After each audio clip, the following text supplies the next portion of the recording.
क्योंकि पेड़ पौधे भी हमें ऑक्सीजन प्रदान करते हैं। और तीसरा बनता है जल संरक्षण। हमें जल को शुद्ध करना है। एक मिशन चलाया गंगा को शुद्ध करने का, लेकिन वो गंगा भी शुद्ध नहीं हो पाई। तो हमें जल को बहते हुए रोकना है, इस जल को हमें शुद्ध करना है। हम सभी समझदार हैं, समझदार होते हुए हम गलतियों पर गलती करते हैं।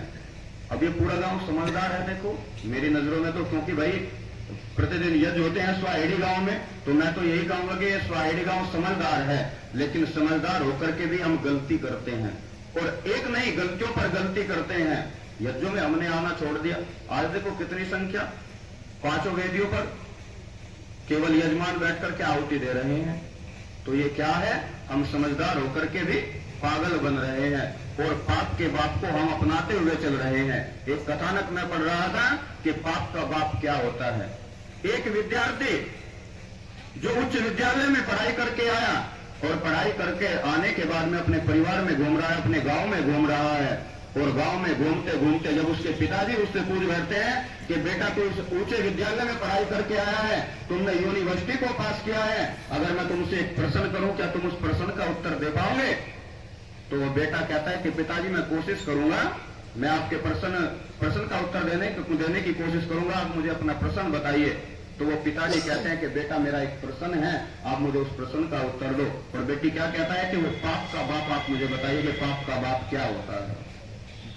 अब पाप का बाप बता सकता है कोई पाप का बाप क्या होता है? हाँ बाद में बताना। अच्छा बताओ।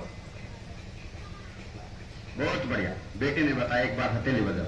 बहुत बढ़िया, बेटी ने बताया कि जहां लालच आ जाता है वहीं पर पाप का बाप उत्पन्न हो जाता है। और कैसे उत्पन्न होता है देखिएगा, आइएगा मैं इसे दृष्टांत को रखता हूं आपके बीच में।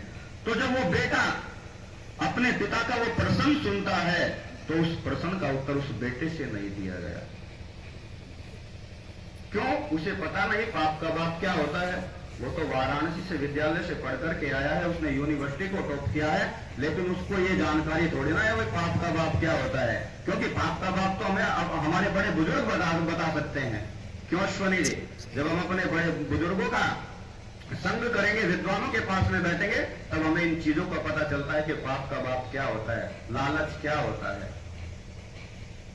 तो वो बेटा कहता है कि पिताजी आज तो मुझे इस प्रश्न का उत्तर नहीं पता, मैं कोशिश करूंगा, कल आपके प्रश्न का उत्तर देने की कोशिश करूंगा। मैं पढ़ करके आऊंगा, मैं देखूंगा, अगर ये मुझे कहीं मिल गया तो मैं इसका उत्तर आपको कल दे दूंगा।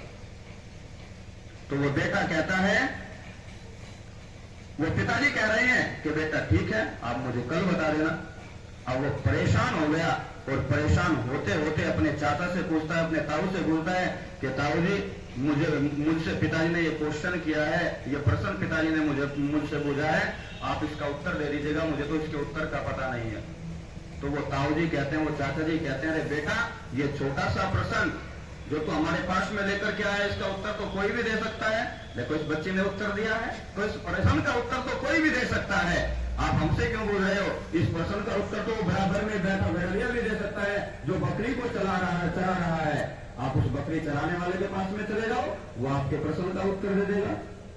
तो बेटा ऐसे ही करता है।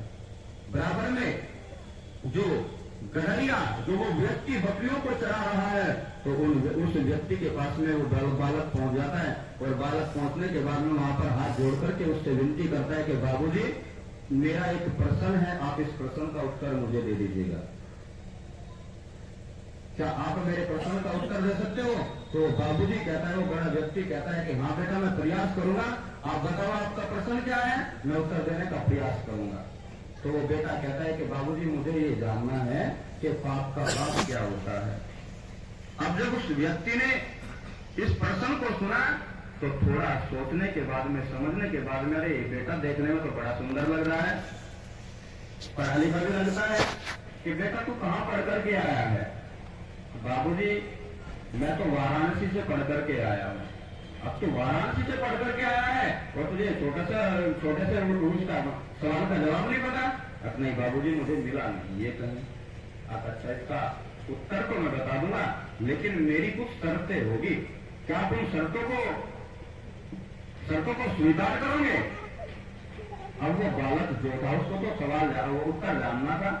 अब उसने क्या कहा कि हाँ जी मैं आपकी शर्त मानने को तैयार हूं, बस आप मुझे ये इसका उत्तर दे दीजिएगा। अब हाँ बेटा मैं उत्तर तो दूंगा, लेकिन पहले मेरी ये शर्त है आप इसको पार करो। मेरी 2 शर्तें होगी जो मैं नंबर वाइज पूछूंगा आपसे कि हाँ जी आप बताइए।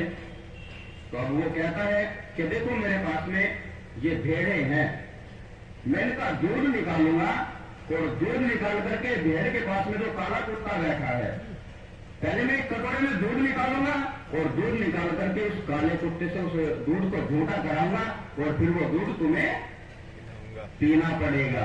जब तुम उस दूध को पीलोगे तब मैं तुम्हें इस सवाल का जवाब दूंगा।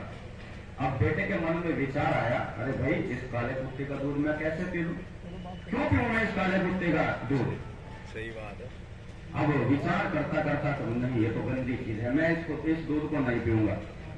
अब मन में विचार करके सोच करके कि भाई काला कुत्ता झूठा कर देगा इस दूध को और फिर ये मुझे पीना पड़ेगा, तो गंदी चीज है, तो गलत चीज हो जाएगी, मैं इसको नहीं पीऊंगा। इतना मन में विचार करके वहां से चल लेता है।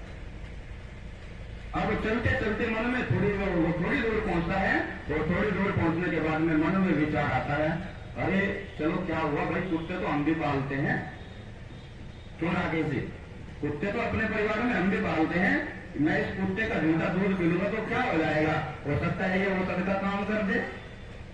क्यों भाई बेटा, ये हो सकता है कि ये दूध औषध का काम कर दे, जिसको पीकर के मैं निरोगी हो जाऊं, इसके बदले मुझे अपने सवाल का जवाब तो मिल जाएगा।